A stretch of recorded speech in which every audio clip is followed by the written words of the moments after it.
April నెల 17వ తారీఖు 2024. ఈ దినము దేవుని స్వరము. 63వ కీర్తన 3వ చరణం. నీ కృప జీవము కంటే ఉత్తమము, నా పెదవులు నిన్ను స్తుతించును. భజన్ సంహిత अध्याय 63 वचन 3. क्योंकि तेरी करुणा जीवन से भी उत्तम है, मैं तेरी प्रशंसा करूँगा.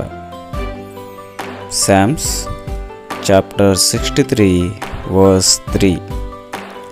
Because thy loving kindness is better than life, my lips shall praise thee. యేసు ప్రభుల వారు ఒకసారి ఒక దారిలో వెళ్తున్న విషయం అక్కడ ఉన్నటువంటి ఒక గుడ్డివాడు తెలుసుకుని, దావీదు కుమారుడా నన్ను కరుణించు అని గొప్పగా కేకలు వేశాడు. ఆ కేకలు విని యేసు ప్రభువు తన దగ్గరికి వచ్చి ఆ గుడ్డివాడిని ముట్టి కంటి చూపును ఆయనకు ప్రసాదించాడు. అంత గొప్ప మహాప్రదాత ఆయన.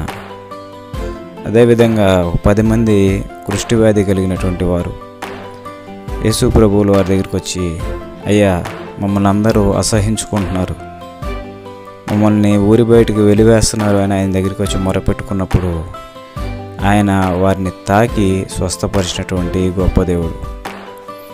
ఆయన గొప్ప ప్రేమామూర్తి. తన యొక్క ప్రేమను ఆ విధంగా కనుపరిచాడు.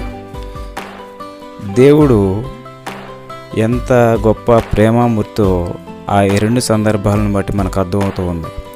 అదేవిధంగా మనం కూడా ఆయన సన్నిధిలో ఆయనకు మొరపెట్టినప్పుడు ఆయన తన యొక్క కృపను చూపిస్తాడు. ఆ మేలు పొందుకున్నటువంటి ఆ గుడ్డివాడు కానీ, ఆ కుష్ఠవ్యాధి కలిగినటువంటి వారు కానీ ప్రభువును స్తుతించారు, తమ పెదవులతో ఆయన్ని గణపరిచారు. ప్రభువుల వారు ఎవరి జీవితాన్నైనా అద్భుతంగా మలిచేటువంటి శక్తి కలిగినటువంటి దేవుడు. ఆయన్ను ఆరాధించేవారు మనస్ఫూర్తిగా ఆయన ఆరాధించాలి, ఆయన్ని స్తుతించాలి. ఆ విధమైనటువంటి వాక్యాలు మనం తెలుసుకుంటూ, ఆయన యొక్క గొప్పతనాన్ని తెలుసుకుంటూ మనస్ఫూర్తిగా ఆయన్ను మనం స్తుతిద్దాం, పూజిద్దాం, కీర్తిద్దాం, గణపరుద్దాం. దేవుడు మనల్ని, మన కుటుంబాలని దీవించి ఆశీర్వదించును గాక. ఆమేన్. అందరికీ వందనాలు.